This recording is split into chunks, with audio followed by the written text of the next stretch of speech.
So in Speak Up India today, we are focusing on the Kashmir files and also what all is going around on this movie and the controversies related to that. तो जो कुछ बातें हो रही हैं पहले वो share कर लेते हैं, फिर मैं आऊंगा इस सवालों पे जो मैंने आपको बताया। जो न्यूज फ्लो है वो मैंने आपसे शेयर किया और इस पर अभी डिटेल में बात करूंगा बाद में। पहले आपको बता दूं कुछ चीजें जो इसको लेकर लोग कह रहे हैं और उनका सवाल है जो अलग अलग प्लेटफॉर्म पर अलग अलग जगह लोग उठा रहे हैं। कितना सही कितना गलत वो हम जज नहीं है, लेकिन मैं सिर्फ वो चीजें लाकर रख रहा हूं आपके सामने जो लोग कह रहे हैं, भले ही वो नेगेटिव हो या पॉजिटिव। तो एक चीज जो सबसे ज्यादा जिसको लेकर बात हो रही है वो ये कि आखिर ये मूवी को दिखाने के पीछे पर्पस क्या है, नंबर वन। दूसरा, ये मूवी बनी कब, कब ये शूट की गई, कब ये तैयार हुई और ये रिलीज अब हुई है तो क्या अभी तैयार हुई है या पहले से तैयार थी अब इसको रिलीज किया गया है। यह भी पूछा जा रहा है कि फिल्म थिएटर्स में ऐसे टाइम पर लाई गई है जब थिएटर्स में सारी फिल्में फ्लॉप हो रही हैं, एक के बाद एक बड़ी से बड़ी बजट फिल्म नहीं चल रही है। ऐसे में डायरेक्टर प्रोड्यूसर ने इस फिल्म को थिएटर और केवल थिएटर पर लाने का डिसीजन क्यों लिया? क्योंकि ये फंडामेंटल डिसीजन है कि आखिर ये फिल्म थिएटर और केवल थिएटर में ही रिलीज हुई, इसके पीछे कॉन्फिडेंस होगा डायरेक्टर प्रोड्यूसर का। तो वो कॉन्फिडेंस क्या है, आखिर ऐसा क्या है इस फिल्म में कि प्रोड्यूसर डायरेक्टर इतने कॉन्फिडेंट थे कि उन्होंने केवल और केवल इसको थिएटर पर रिलीज किया। इस फिल्म को ओटीटी प्लेटफॉर्म पे भी नहीं बेचा गया, जबकि कहा जा रहा था कि ये एक नॉन कमर्शियल फिल्म है और इसमें बहुत बड़े एक्टर्स नहीं है। ऐसे में इस फिल्म के सक्सेस की कोई गारंटी बॉक्स ऑफिस पे तो नहीं थी, यानी बॉक्स ऑफिस पे इस फिल्म की सक्सेस होगी, ये फिल्म सक्सेसफुल हो जाएगी, इस बात की कोई गारंटी नहीं थी, क्योंकि इस फिल्म के जो दोनों कलाकार हैं मिस्टर अनुपम खेर और मिथुन चक्रवर्ती, ये अपने प्राइम में नहीं है। पल्लवी जोशी बहुत बड़ी एक्ट्रेस नहीं है, लेकिन ये फिल्म का सब्जेक्ट स्ट्रॉन्ग था, लेकिन कलाकार छोटे थे। ऐसे में इसको कमर्शियल प्रपोजिशन नहीं माना जा रहा था। तो फिर ऐसा क्या हुआ कि फिल्म डायरेक्टर ने और प्रोड्यूसर ने इस फिल्म को सिर्फ और सिर्फ थिएटर में, ये बावजूद इसके कि इस फिल्म में कोई बड़ा कलाकार नहीं था, कमर्शियल ओरिएंटेड नहीं थी, कमर्शियली सक्सेसफुल होने की गारंटी नहीं थी, तो फिर ऐसा कैसे कि इसके डायरेक्टर प्रोड्यूसर ने ओटीटी पे भी इसको रिलीज करने का डिसीजन नहीं लिया? क्योंकि ओटीटी पे रिलीज करने का मतलब यह होता कि कम से कम प्रॉफिट का एक हिस्सा तो आ ही जाता और लोग देख भी लेते, क्योंकि ओटीटी पे नॉर्मली इसी तरह का कंटेंट चलता है और ओटीटी पे आप आसानी से फिल्म को बेचकर अपना प्रॉफिट भी कमा सकते थे और अपना रिस्क भी मिनिमाइज कर सकते थे। लेकिन विवेक अग्निहोत्री ने इस फिल्म को ओटीटी पे रिलीज नहीं किया, सिनेमा हॉल में ही रिलीज किया और सिर्फ सिनेमा हॉल में रिलीज किया, और इसीलिए बहुत सारे लोग कई सारे सवाल उठा रहे हैं। पॉइंट ये है कि एक तरफ तो इसके डायरेक्टर प्रोड्यूसर कहते हैं कि they were not sure whether this movie will be successful. एक तरफ that's what they are saying कि हमें पता नहीं था कि ये फिल्म सक्सेसफुल होगी और हमें डाउट था कि ये फिल्म रिलीज भी हो पाएगी कि नहीं हो पाएगी, एक तरफ। लेकिन दूसरी तरफ उन्होंने ओटीटी प्लेटफॉर्म पे इसको रिलीज करने का डिस्कशन भी नहीं किया और ये फिल्म केवल और केवल थिएटर में रिलीज हुई, जबकि इसको बहुत कम थिएटर स्क्रीन मिले। यानी आपको मालूम है इस फिल्म को केवल और केवल 300 से 500 स्क्रीन ही मिले हैं टोटल पूरे देश में, और 300 से 500 स्क्रीन उस फिल्म को मिलते हैं जो कमर्शियली पॉपुलर नहीं हो या जिससे उम्मीद बहुत ज्यादा नहीं हो। तो 300 से 500 स्क्रीन, थिएटर्स नहीं, स्क्रीन अक्रॉस द कंट्री, मतलब ये हुआ कि दिल्ली में ही कम से कम 150-200 सिनेमा हॉल है। अब 150-200 सिनेमा हॉल में मल्टीप्लेक्स भी हैं, जहां पर एक जगह 4 से लेके 12 तक थिएटर्स होते हैं, मतलब स्क्रीन होते हैं। तो दिल्ली में ही शायद 20 या 25 स्क्रीन पे आई होगी। तो 25 स्क्रीन जहां पर 400 स्क्रीन हो, वहां 25 स्क्रीन क्या होता है? कुछ नहीं। तो पूरे देश में सिर्फ 300 से 500 स्क्रीन ही इसको रिलीज करने की बात हुई। तो ऐसा इतना बड़ा रिस्क कोई डायरेक्टर जिसने पैसा लगाया हुआ वो इतना बड़ा रिस्क आखिर लेगा क्यों, unless he is sure about it. और फिल्म के डायरेक्टर प्रोड्यूसर कहते हैं कि वो श्योर नहीं थे। तो फिर बेस्ट ऑप्शन तो ये होता कि आप इसको ओटीटी पे रिलीज कर लेते और अपना प्रॉफिट निकाल लेते और लोग भी देख लेते, लेकिन आपने ऐसा नहीं किया। तो लोगों का पूछना है कि ऐसा क्यों नहीं किया विवेक अग्निहोत्री?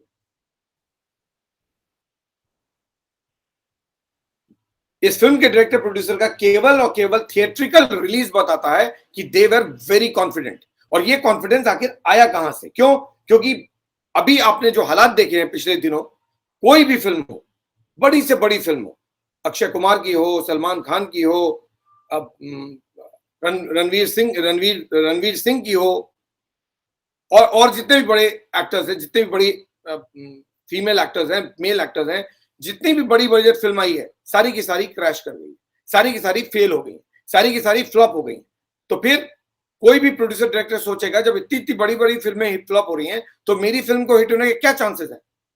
तो वो लॉजिकली आदमी उम्मीद करेगा कि वो सेफ प्ले करेगा। लेकिन विवेक अग्निहोत्री ने सेफ प्ले नहीं किया है, उन्होंने एक रिस्की गेम खेला है, और उन्होंने केवल और केवल इसका थिएट्रिकल रिलीज ही डिसाइड किया। यानी उन्होंने डिसाइड किया कि केवल और केवल मैं इसको थिएटर में ही रिलीज करूंगा। और ये बहुत सारे लोग इसको लेकर सवाल उठा रहे हैं कि आखिर ये कॉन्फिडेंस विवेक अग्निहोत्री में आया कैसे? क्योंकि एक डायरेक्टर जो ज्यादा उम्मीद नहीं कर रहा है फिल्म के सक्सेस को लेकर, एक डायरेक्टर जिसको लगता है कि फिल्म चलेगी नहीं, वो इतना कॉन्फिडेंट हो कैसे गया? आज इस फिल्म की सब लोग तारीफ कर रहे हैं, इंडस्ट्री के भीतर के लोग भी, बाहर के लोग भी। लेकिन ये आज की कहानी है। सवाल लोग जो पूछ रहे हैं वो इस फिल्म के रिलीज होने से पहले को लेकर है कि आखिर ऐसा क्या था। तो इस कॉन्फिडेंस का रीजन क्या है? सबसे बड़ी बात यह है कि विवेक अग्निहोत्री हो या अनुपम खेर हो या इस फिल्म के कलाकार हो, उनका ये कॉन्फिडेंस कि ये थिएटर में रिलीज होगी और इतनी बड़ी हिट हो जाएगी, ये कॉन्फिडेंस उनको आया कहां से? पहला सवाल जो लोग, बहुत सारे लोग अलग अलग सवाल पूछ रहे हैं। पहला सवाल तो ये कि आखिर थिएट्रिकल रिलीज ही कैसे, ओटीटी पे क्यों नहीं बात की, अब कॉन्फिडेंस कहां से आया? एक और भी चीज जो बहुत इंपॉर्टेंट चीज लोग पूछ रहे हैं कि क्या इस फिल्म को बीजेपी का ओपन सपोर्ट था? क्या बीजेपी के सपोर्ट के कारण मिस्टर विवेक अग्निहोत्री ने इस फिल्म को थिएटर और केवल थिएटर में रिलीज किया, या फिर कोई और रीजन था? क्यों? क्योंकि बीजेपी के लोग इस फिल्म को सपोर्ट कर रहे हैं। तो लोगों का यह मानना है या कहना है कि ऐसा तो नहीं कि बीजेपी ने ही ये फिल्म बनवाई हो और बीजेपी इसको इसीलिए बैक कर रही है क्योंकि अल्टीमेटली ये उनके एजेंडे को सपोर्ट करता है ये फिल्म, और इसीलिए उनका कहीं बैकिंग तो नहीं है इस फिल्म को लेकर। और इसीलिए, और शायद इसीलिए विवेक अग्निहोत्री या अनुपम खेर इतने कॉन्फिडेंट थे कि उन्होंने इस फिल्म को केवल और केवल थिएटर में रिलीज किया, ओटीटी पे रिलीज करने का सोचा भी नहीं। तो फिर इस तरह के सवाल बहुत सारे लोग बार बार लगातार पूछ रहे हैं। तो लेट्स एग्जामिन कि आखिर माजरा क्या है। क्योंकि अगर ये बात नहीं है कि बीजेपी का सपोर्ट नहीं है और बीजेपी ने इसको बैक नहीं किया है डायरेक्टली या इनडायरेक्टली, तो फिर केवल 300 स्क्रीन के साथ कोई पूरे देश में फिल्म को रिलीज कर लेगा थिएट्रिकल, इतना बड़ा रिस्क क्या विवेक अग्निहोत्री ले लेंगे बगैर गारंटी की फिल्म हिट होगी या नहीं होगी? एक और चीज है, मीडिया हाउसेज हो या एंटरटेनमेंट चैनल्स हो, आमतौर पे जब कोई फिल्म आती है तो उसको प्रमोशन कहां मिलता है? या तो मीडिया हाउसेज में, न्यूज चैनल्स पे, या फिर एंटरटेनमेंट चैनल्स पे। इस फिल्म को ना तो एंटरटेनमेंट चैनल पे प्रमोट किया गया और ना न्यूज चैनल पे प्रमोट किया गया। अब इससे क्या पता चलता है? इससे आमतौर पर कोई भी डायरेक्टर प्रोड्यूसर को यह समझ में आएगा कि मेरी फिल्म को कमर्शियली लोग कंसिडर नहीं कर रहे, मेरी फिल्म को लेकर कोई ज्यादा बातचीत नहीं हो रही है, बहुत ही लो बजट, लो एक्सपेक्टेड मूवी है, तो इसको कोई प्रमोट करने को भी तैयार नहीं है। क्यों? क्योंकि उनको लगता है अगर इसको प्रमोट करेंगे तो पब्लिक नहीं देखेगी। अगर प्रमोशन में ही ये इंप्रेशन है कि कपिल शर्मा शो हो या फिर न्यूज चैनल्स का शो हो जो बुलाते हैं गेस्ट को, वो अगर आपको नहीं बुला रहे हैं, इसका मतलब ये हुआ कि आपके में पोटेंशियल नहीं है कि वो उनके जो ऑडियंस है जो इस तरह के शो देखते हैं उनको वो खींचकर ला सके। सो इसलिए कोई शायद आपकी फिल्म को प्रमोट नहीं कर रहा है, और दैट शोज कि आप रिस्की जोन में हैं। तो फिर आखिर ऐसा क्या है कि मिस्टर विवेक अग्निहोत्री ने ये बात जानने के बावजूद भी कोई फिल्म इसको कोई भी एंटरटेनमेंट चैनल या न्यूज चैनल इसको प्रमोट नहीं कर रहा है या इसको लेकर शो करने को तैयार नहीं है, बावजूद इसके उन्होंने बोला नथिंग डूइंग, मैं इसको थिएटर में ही रिलीज करूंगा, और फिर भी इन्होंने इसको ओटीटी ऑप्शन एक्सप्लोर ही नहीं किया। इसलिए लोगों को लगता है कि कहीं ऐसा तो नहीं कि बीजेपी का पहले से ही प्लान था इस फिल्म को सपोर्ट करना।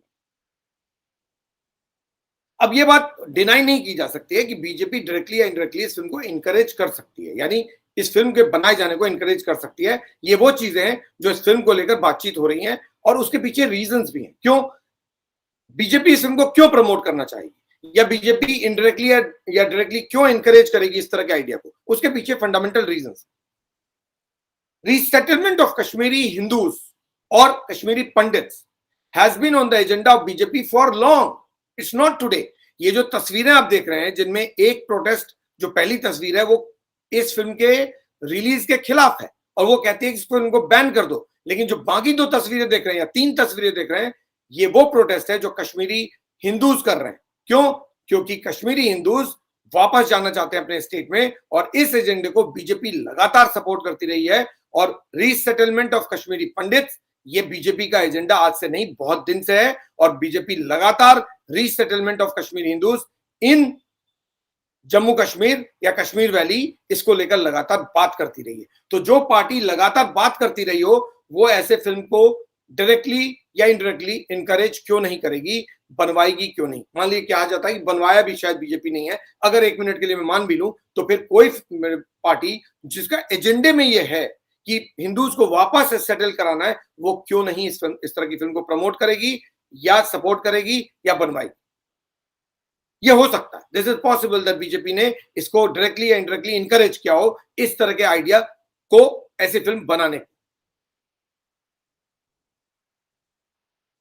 एक और चीज इंपॉर्टेंट हो जाती है वो ये कि किसी ने डिमांड नहीं किया था लेकिन बीजेपी ने इस फिल्म के एक हफ्ते के सक्सेस के बाद ही तुरंत विवेक अग्निहोत्री को वाई कैटेगरी सिक्योरिटी दे दिया। अब वाई कैटेगरी सिक्योरिटी क्यों दिया गया है?